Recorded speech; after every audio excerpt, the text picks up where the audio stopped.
Okay, this is the ieGeek HD megapixel IP camera, which I bought from Amazon for $42.99. This is the 720p HD model. In the box you get obviously the camera, you get a manual which is in Pidgin English, you get a little CD which you'll need to install the software. You get a little waterproof connector for the Ethernet connection, but you don't get any other waterproof connection for some reason.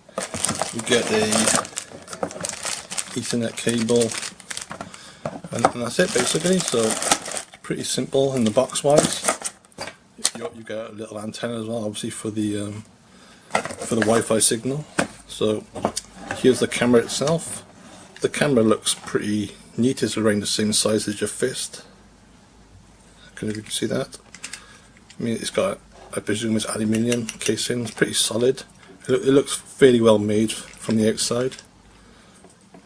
There's your little, you just have to screw on your antenna here. You can point that up or you can point it down, which way, depending on how you mount it. To take that off, it's easier to show you. It comes in, I believe it comes in white as well, if you want it in white. On the bottom here you just have some information and a little code you can scan here for your, I think it's your Apple phone or your Android phone. I haven't set it up on a mobile phone yet, so. In terms of cable, you get quite a long cable on the camera. It's probably at least, so if you can see that, it's probably at least a foot, if not nearly 2 foot. What you probably don't see in the picture on the Amazon page is these. You have this one here is your Ethernet, which you need when you first set up the camera. You have to connect it to your home router. This one here is a reset button, and this is the power cable.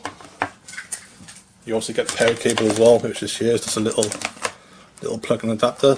The cable itself is really thin, and this bit here. So if you were going to install it outside, this cable here is around, I think it's around 10 feet, 9 feet, something like that. So it's pretty good length. If you were going to install it outside, rather than drill a massive hole to get these through the outside wall, I would use a small junction box and put all the cables together like that. Connect that to your wall. Put all this inside a plastic junction box, which is only about £1.50, £2, and then just drill a hole to put the power cable through the wall, so that would go through into a junction box, rather than have to drill a big massive hole to get all those through. I see lots of kind of questions on Amazon is saying like, how the hell do I get these through the wall? Well, I wouldn't. Leave these inside a waterproof junction box and just put this through your wall. So this camera also supports an SD card. I think it's up to 128 gigabytes. You need a class 10 SD card to record HD footage. To get the SD card in, unfortunately you have to take the thing apart, but it's not too difficult. So as you can see here, 3 screw holes. You have to undo those 3 screw holes to get in. I'll try and show you. So for this you're going to need a nice long thin screwdriver. So make sure you use the right kind of screwdriver unless you're going to damage it. When you take the screws out, they might be a bit tight, so put a good amount of pressure on them and turn them anti-clockwise. The screws don't come all the way out, so just do them until it feels nice and loose.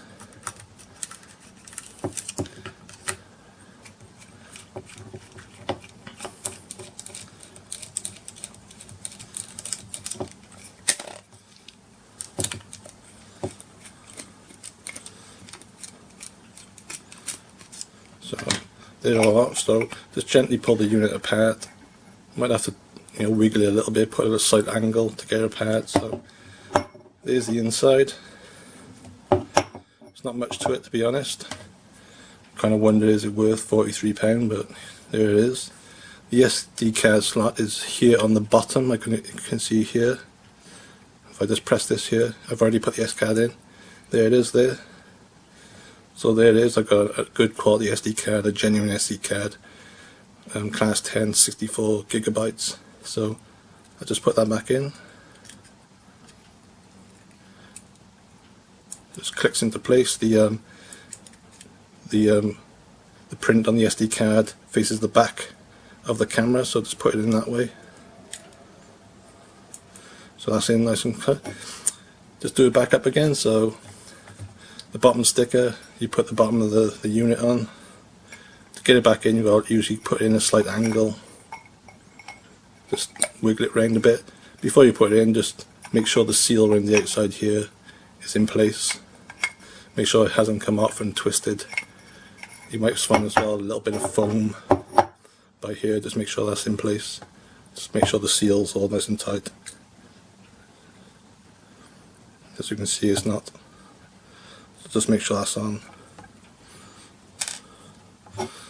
Again, just slide it on a slight angle. Just be gentle. It's a little fiddly, but it's not too difficult. Again, just try and line the screws up again. One of my screws is falling out, that doesn't matter, it goes in that one. And again, just before you tighten it up, just check that the seal's all in place before you reassemble it. I would just do the screws up really gently at first, so there's a nice even pressure on the seal. Sometimes they're not lined up, so just wiggle it round a little bit.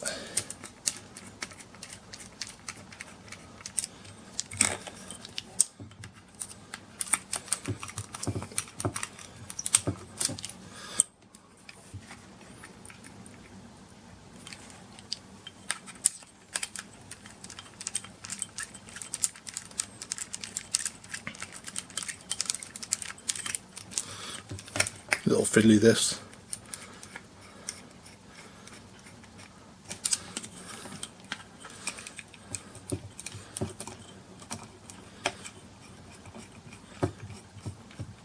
So once it's up gently tight, just check the seal again, make sure it's in place, and then you can tighten them.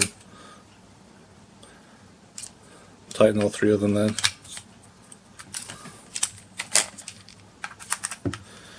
So that's how you insert or remove the SD card. You don't need to remove the SD card to view footage, you can do that over your PC.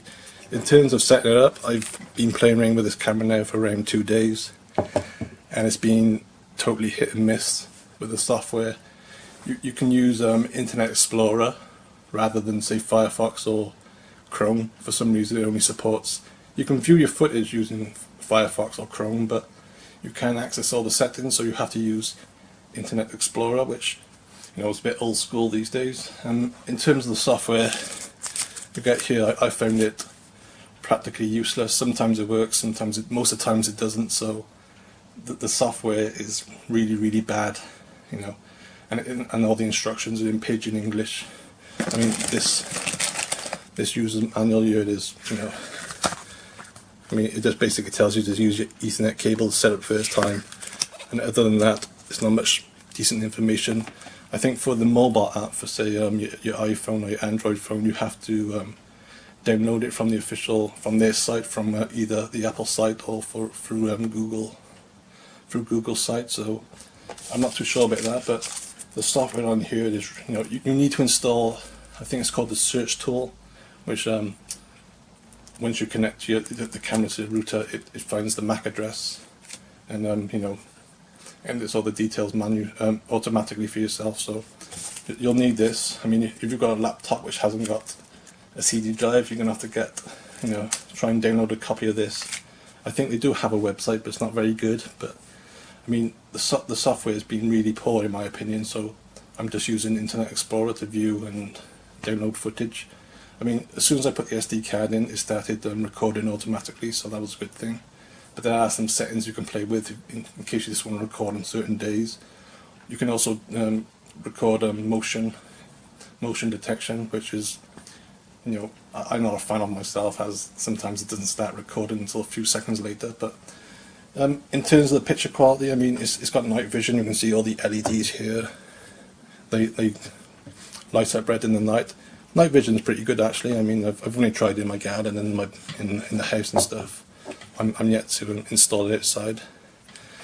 So the quality. I mean, for a £43 camera, the quality isn't going to be amazing. I've had another security system, a wired one, which is the same 720p HD, but the quality on that one's far better.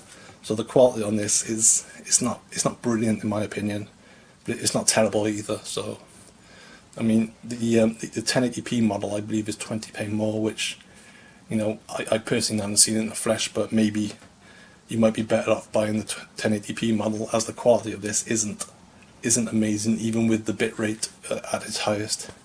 It's not amazing quality. So I mean, I'd in terms of build quality, it's not too bad. I mean, I would have concerns with maybe water getting into the screw holes, and maybe the seal eventually would perish in the sunlight. I'm also a bit concerned about the Wi-Fi slot here. I mean, that actually came loose on me the other day. I had to tighten it back up because I was using the antenna. So I would have small concerns that this might not last 4 or 5 years. It might last you a couple of years before water starts getting in. Maybe it might only last a couple of months. I don't know, but there are slight concerns about maybe water finding its way in. But other than that, it's a basic kind of cheap Chinese IP camera, which for £43, you're not expecting anything special. But I'll try and make a second video of this when I finally install it outside.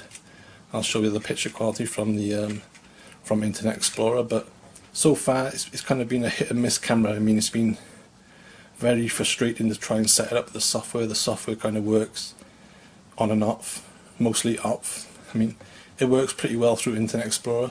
My other concerns with it is that you have to set it up with the Ethernet cable connected to your router. So if you did reset the camera, which I did this yesterday, I actually reset the camera through the software, and then I had to reconnect it to my router again. So I'm thinking, when you do install this outside, make sure this is in, you can reach this with a step ladder, because you're probably bound to have to reset it, reconnect it up with your router again, which is kind of annoying. I don't know why. You just can't search for the camera, turn the thing on and search for it, and enter the MAC address manually, but you can't seem to do this with this camera. So that's kind of annoying. But like I said, I'll try and make a second part of this video and show you the actual footage. But so far it's kind of a hit. I mean, would I recommend this camera? I personally wouldn't recommend it if you're not very tech savvy. I think if you have no experience with cameras, IP cameras especially, then it's probably going to be more frustrating than helpful. But for £43, it's a very basic camera, and it's probably just about worth the money. So that's the ieGeek 720p IP camera. Thanks for watching.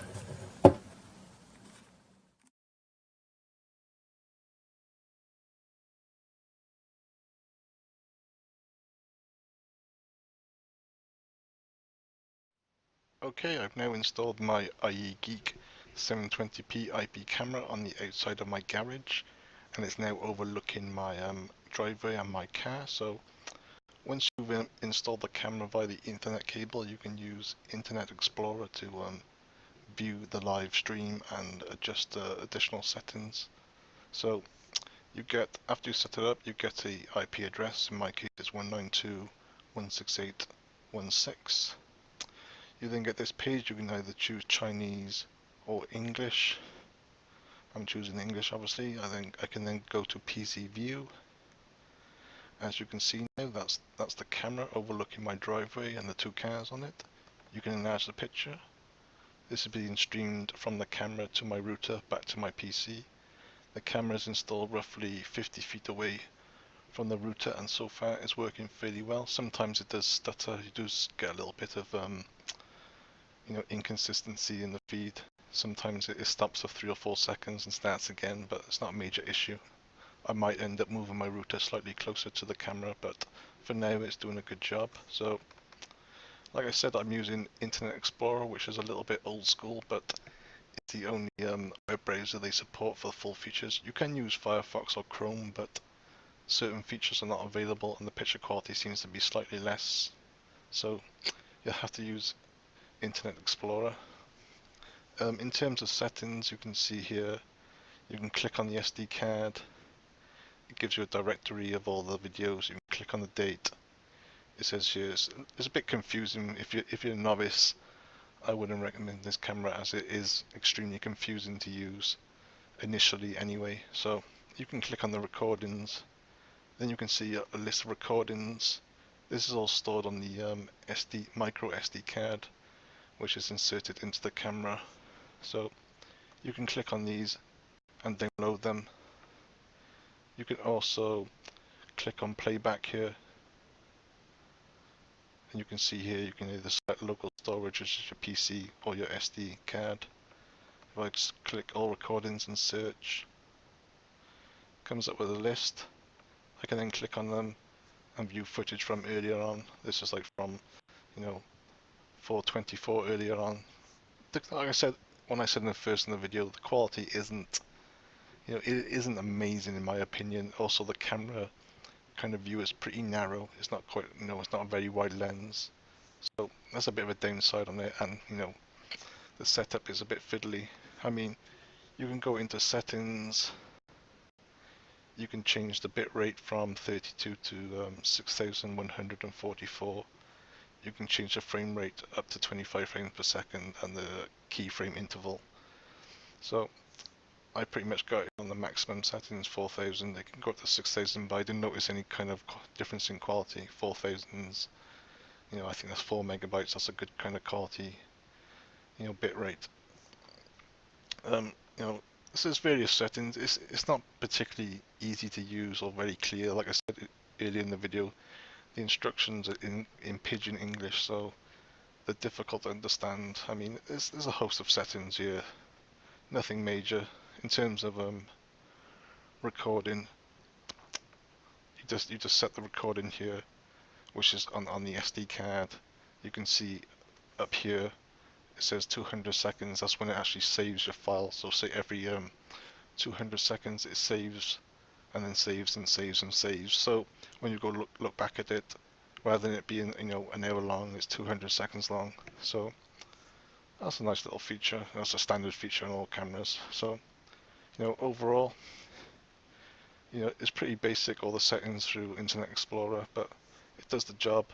You do get, with the CD, you do get a little program called HI P2P client, but it just doesn't work for me personally. I got it working once for half a day, and then it kind of stopped working again. In the end, I just kind of gave up, and I'm just using Internet Explorer. But it does come with a small program, which I think is poorly made.